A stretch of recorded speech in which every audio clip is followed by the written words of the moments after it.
lo dijo en la primera hora. 7:10 en la mañana.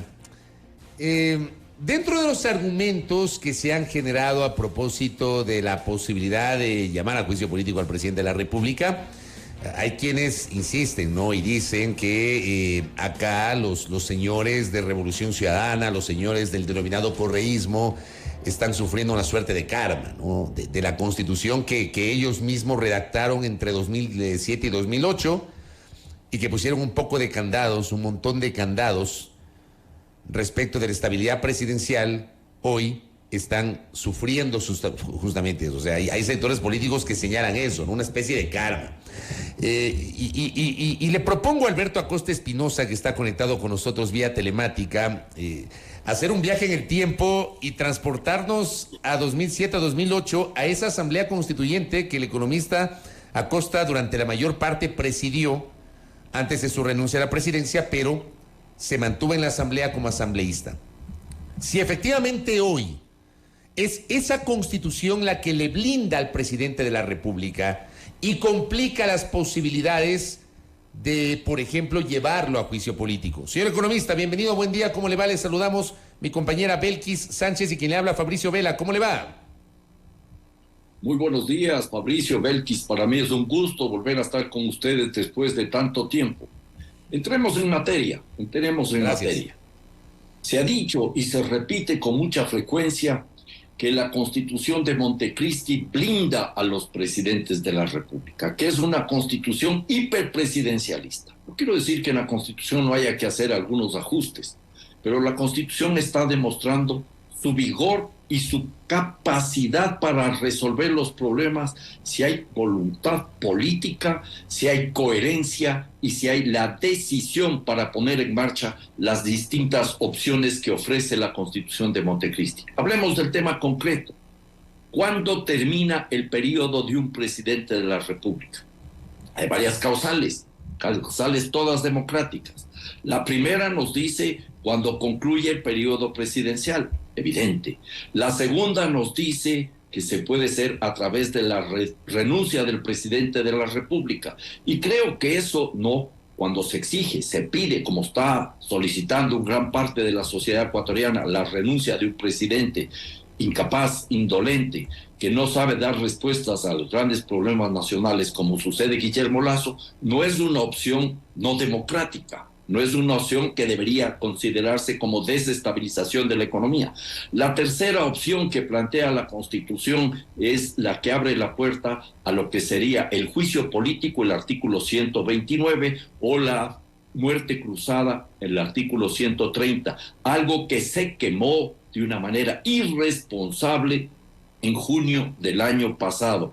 Hay una cuarta opción que tiene que ver con la salud mental del presidente de la República, la quinta opción es el abandono del cargo y la sexta opción es la revocatoria del mandato, lo que está establecido como se debe hacer en el artículo 105 de la Constitución. Entonces, en una Constitución supuestamente hiperpresidencialista, se abren muchas posibilidades para procesar un recambio presidencial sin afectar la estabilidad democrática. Economista Costa, permítame interrumpirle. Usted habla del 130 numeral 2 de la Constitución. Estoy hablando del 145. Espérese. Usted decía la posibilidad que se quemó en junio del año anterior. Sí, señor, la del 130 numeral 2. A ver, usted dice se quemó. ¿Usted es de los que piensa que ya no hay posibilidades de aplicar otra vez ese 130?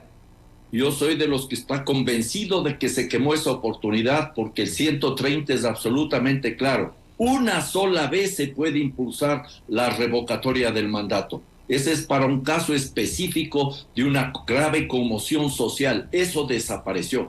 A donde quiero yo llegar, Fabricio y Belkis, si me permiten, es a una comparación. En esta Constitución, que se la presenta como hiperpresidencialista, hay posibilidades para cambiar del presidente de la República si en algún momento dado este comete alguna serie de delitos que están establecidos en el artículo 129, afectación a la seguridad del Estado. El otro asunto que tiene que ver es con las afectaciones o los delitos en contra de la administración pública, cohecho, peculado, concusión. Y el tercer delito sería delitos en contra de la sociedad en general, como puede ser corrupción, desaparición de personas, etcétera. Pero el hecho real y cierto que esta Constitución nos abre una serie de posibilidades y no estamos frente a momentos que vivió el Ecuador, por ejemplo, en el año 97 con Bucarán, por ejemplo, en el año 2000 con Yamil Maguad, por ejemplo, con Lucio Gutiérrez en el año 2005, cuando la salida de los presidentes tensionó, pongamos de un término suave, la Constitución vigente. En la práctica hubo que violar algunos elementos de la Constitución para procesar esto. Esta Constitución está demostrando su vigor para este caso, para casos en los que la crisis política es tan aguda que es necesario e indispensable un recambio presidencial. Recambio presidencial con el cual coincido en la actualidad, pero no simplemente para tener otro presidente que siga haciendo lo mismo. Hay que comenzar a pensar en un golpe de timón. Pero eso, como estamos viendo, o las incongruencias, las inconsistencias de muchos bloques de asambleístas, me parece que no se va a dar a través de el juicio político, al menos en el corto plazo.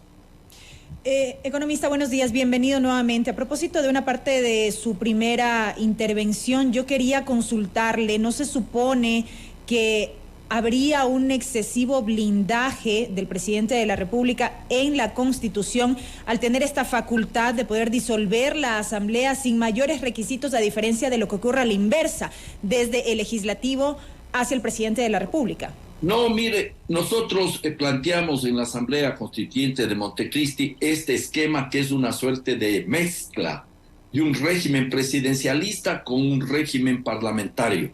Se da la oportunidad a que la Asamblea Nacional, cumpliendo determinados requisitos, artículo 130, puede impulsar la muerte cruzada.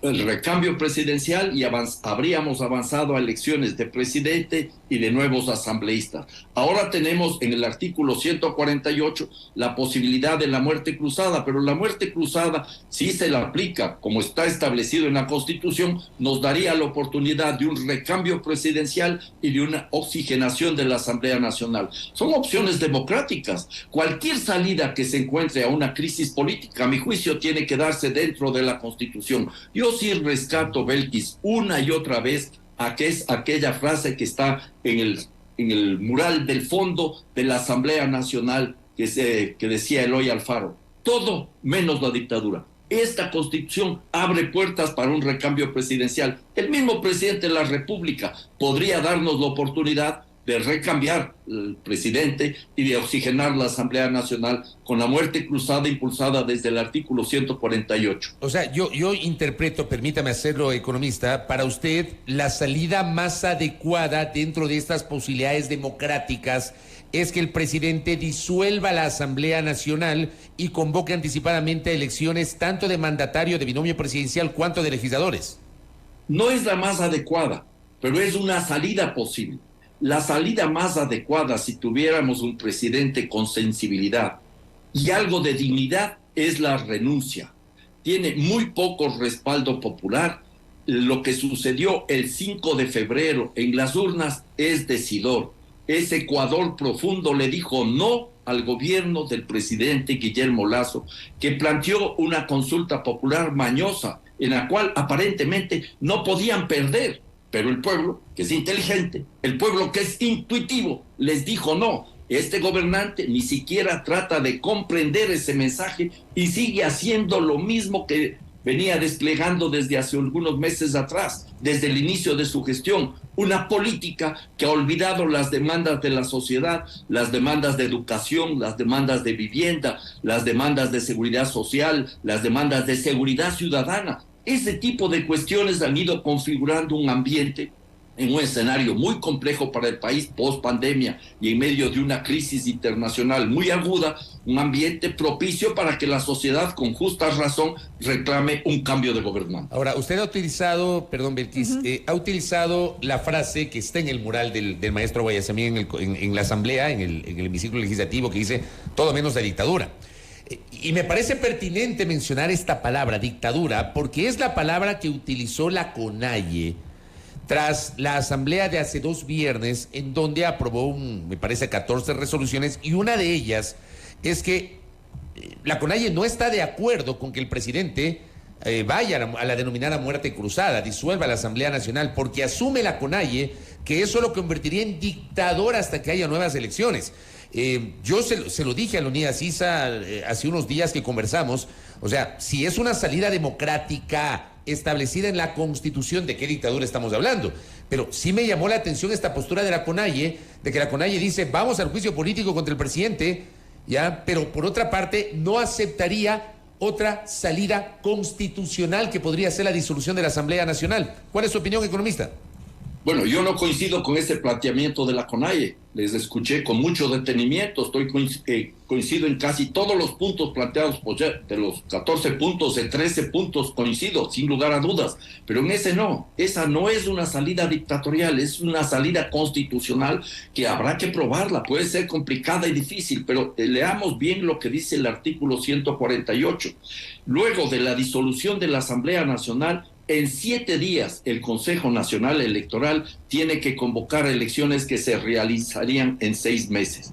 Habría que ver si ahí no hay demoras, si no hay manejos chuecos, porque yo al Consejo Nacional Electoral, voy a ser muy diplomático, no le tengo mucha confianza, realmente ninguna. Pero claro, luego tiene el presidente de la República, tiene la posibilidad de gobernar con decretos, ley de emergencia económicos, pero que tienen que ser aprobados, cada uno en la Corte Constitucional. No es tan fácil decir, el presidente vía decreto hace lo que le da la gana. No, hay una Constitución que se tiene que respetar, hay una Corte Constitucional que tiene que hacer respetar la Constitución, y hay un pueblo que va a estar movilizado, porque no es que se disuelve la Asamblea en un momento de enorme fortaleza del presidente de la República, sino de enorme debilidad. Él no es que va a poder aquí gobernar como un dictador. Y además no nos olvidemos de un asunto.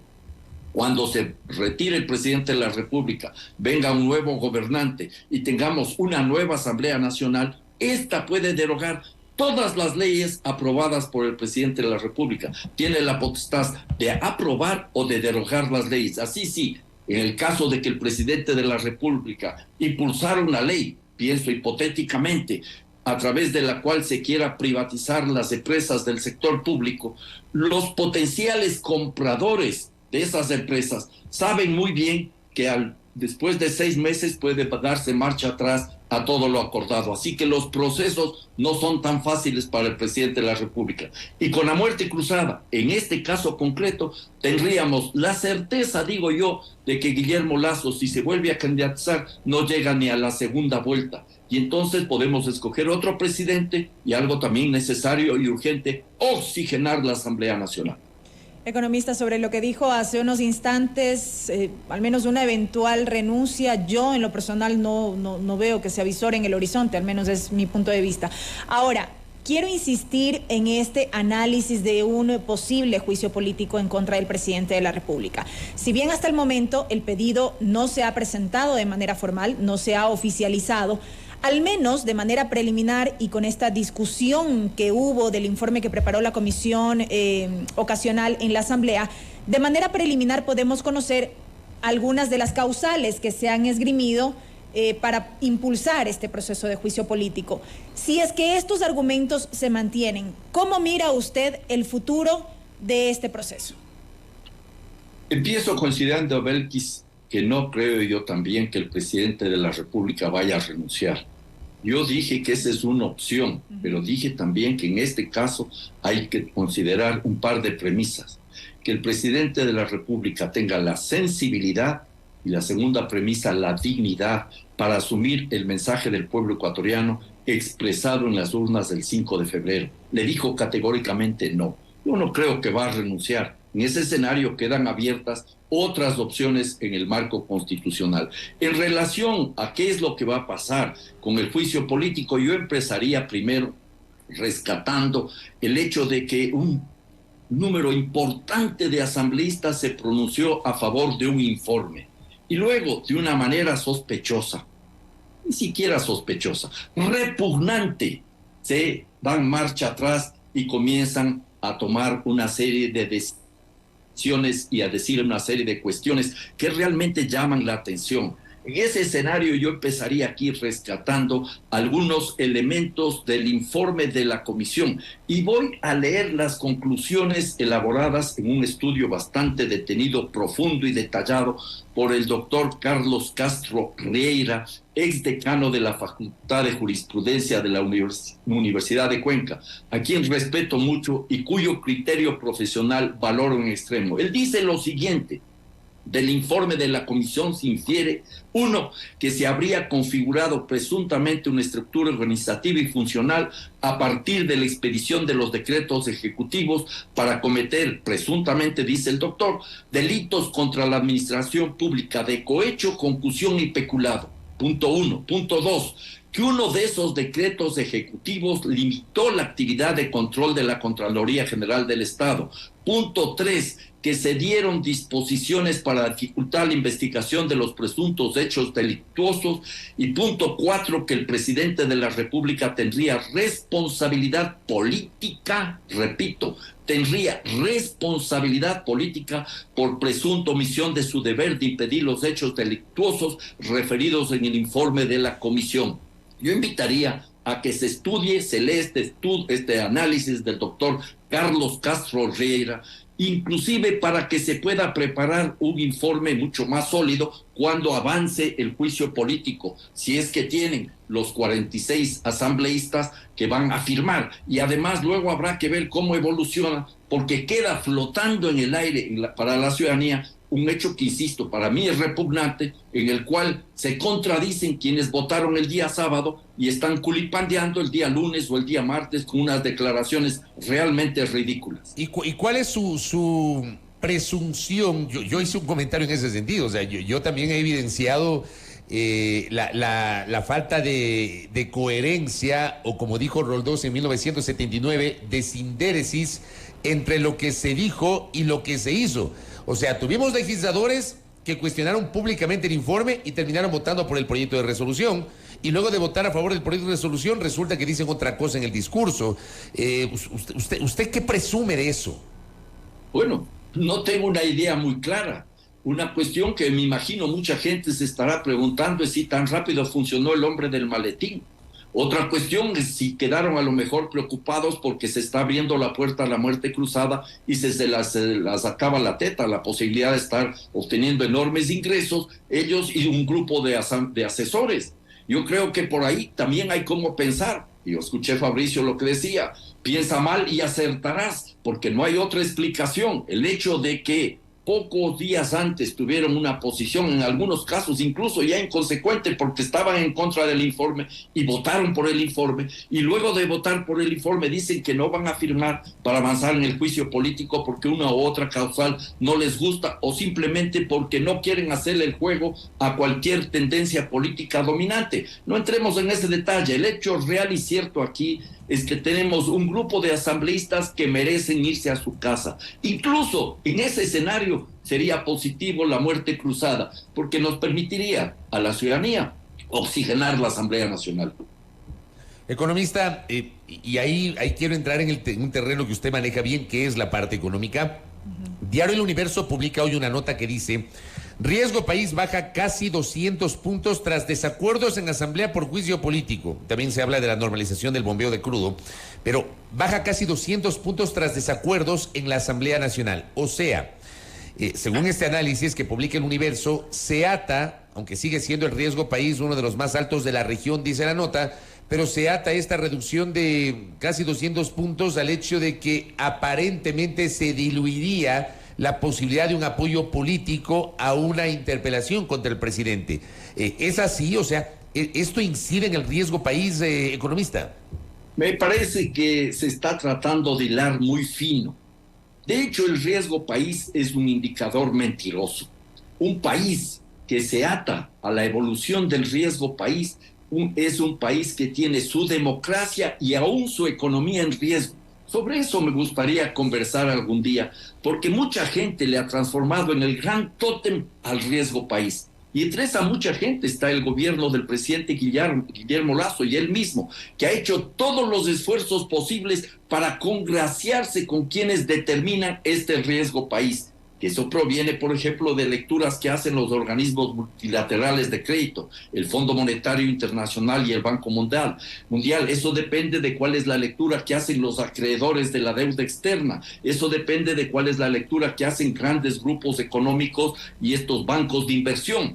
Y a la postre, el riesgo país, a pesar de que el presidente Guillermo Lasso y su gobierno hizo buena letra para presentar datos importantes hacia afuera, como es la elevadísima Reserva Monetaria Internacional, sacrificando las condiciones de vida de amplios segmentos de la población ecuatoriana, el índice de riesgo país no bajó como debía haber bajado. Estas variaciones están más en el ámbito de lo especulativo. Se recupera el bombeo de petróleo, o sea que el Ecuador puede volver a seguir sosteniendo el pago de la deuda, me imagino, incide para la reducción del índice de riesgo país. El grave problema aquí es que las dificultades sociales que atraviesa el Ecuador, que venimos arrastrando una economía que se estancó ya en el año 2014, que venimos arrastrando los problemas de ese manejo desastroso del gobierno de Lenín Moreno, que venimos arrastrando también la pandemia y los problemas económicos internacionales, se agudiza con el gobierno del presidente Guillermo Lasso,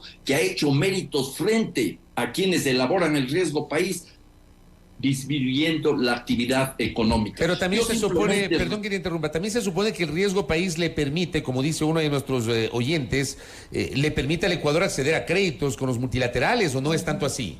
No, el riesgo país no afecta con los multilaterales. El riesgo país pone un costo del precio de nuestros bonos en el mercado secundario. El riesgo país no mide la real capacidad de pago de una economía, Fabricio. No mide eso. Mide el grado de sumisión de un gobierno frente a los acreedores de la deuda externa, para ponerlo en términos muy sencillos y precisos. El índice de riesgo país es un índice que pone en riesgo, ya lo dije, tanto a la democracia como la economía de un país. A mí me preocupa mucho que el Ecuador esté atado a lo que dice el índice de riesgo país. Y recordemos un asunto, no es la primera vez que desde los mercados se opina, pongamos entre comillas los mercados y lo de opina también. Recordemos también lo que sucedió en las recientes elecciones en el Ecuador, en el 5 de febrero. Se le vendió al país y al exterior la idea de que el sí iba a ganar por goleada. Incluso un suplemento de diario El Universo el día 6 de febrero circulaba con ese titular: el sí ganó por goleada, o salió en la noche del día 5. El hecho real y cierto es que los organismos multilaterales y estos bancos de inversión y demás seguramente estaban convencidos de las cifras que presentaban las encuestadoras y no dijeron nada, pero el día 6 de febrero, a las pocas horas de conocerse la grave derrota del gobierno del presidente Guillermo Lasso, ¿qué es lo que dice el JP Morgan, este banco de inversión? Que la estabilidad del país está en riesgo porque el gobierno perdió y eso puede afectar a la economía del Ecuador. A los 2 días o esa misma mañana, en la cotización de los bonos del Ecuador cayeron un 22%. La reacción de los mercados fue post-elecciones, cuando normalmente, en la medida que se aproximan procesos electorales en los que podría haber un cambio en el manejo económico, los organismos internacionales, a través del riesgo país, tratan de influir en la vida política.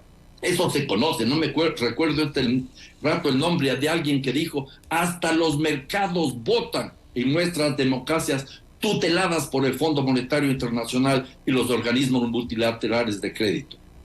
Economista, vuelvo un poco al análisis desde el ámbito de lo político. El nivel de hartazgo entre los diferentes sectores podría provocar un nuevo calentamiento de las calles. Sí, tenemos movilizaciones que se han anunciado para los próximos días, pero pregunto, al punto de que la historia se vuelva a repetir en nuestro país y volver a tener un presidente derrocado. Bueno, sería lamentable que la solución sea un cambio afectando la Constitución. Eso no le hace bien al país. Lo que yo no puedo es dejar de lado la posibilidad que se vuelva a calentar el ambiente político. El hecho de que los asambleístas estén tomando una serie de posiciones sospechosas no ayudan a resolver los problemas. Y el hecho de que el gobierno del presidente Guillermo Lasso no esté en capacidad para cumplir los acuerdos a los que se llegó con la CONAIE, la FEINE y la FENOCIN, tampoco ayuda a tener un ambiente de estabilidad. El presidente de la República, si no cambia de dirección, pues se verá afectado con nuevos reclamos y serán cada vez más violentas las protestas, algo que será lamentable para el país. Pero no nos olvidemos de un asunto, Belki. ¿Quién es el responsable directo de lo que sucedió en junio del año pasado?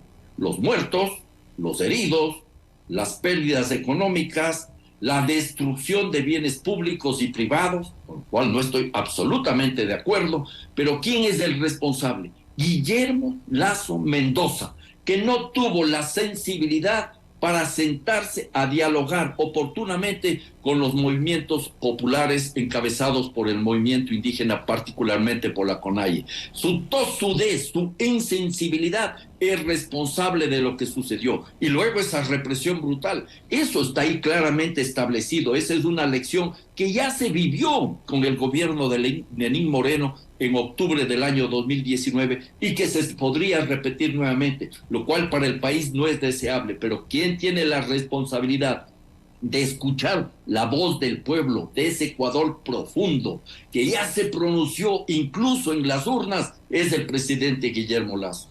Lo que me preocupa a mí es que este señor arrogante, prepotente, insensible, no es capaz de sintonizarse con esos reclamos populares. Economista, gracias por sus aportes para el debate sobre la situación política. En algunos pasajes de su intervención nos ha explicado con claridad su concepción, sobre todo respecto de lo que dice la norma constitucional, que usted la conoce obviamente de primera mano. Economista, un abrazo a la distancia, buen día. Yo les agradezco y les abrazo también. Gracias. Muy buenos días. Gracias, buenos días. Alberto Acosta Espinosa, expresidente de la Asamblea Constituyente. Miren ustedes, Alberto Acosta defiende las salidas democráticas consagradas en la Constitución, pero advierte que activar otra vez el mecanismo de destitución del presidente de la República, contenido en el 130 de la Constitución, que fue la intención que tuvo la Asamblea en junio del año anterior, ya no es posible, que haya un candado. Por eso dice que la Asamblea quemó, palabras de Alberto Acosta, irresponsablemente esa salida el año anterior. Sí habla de la posible salida del juicio político, de la renuncia del presidente, etcétera. Mecanismos constitucionales que establece la Carta Magna, pero no de la posibilidad de la destitución. O sea, para Alberto Acosta no es posible activar esa prerrogativa constitucional que ya se intentó aplicar en junio del año anterior. Primera plana. Todas las noticias, todas las voces.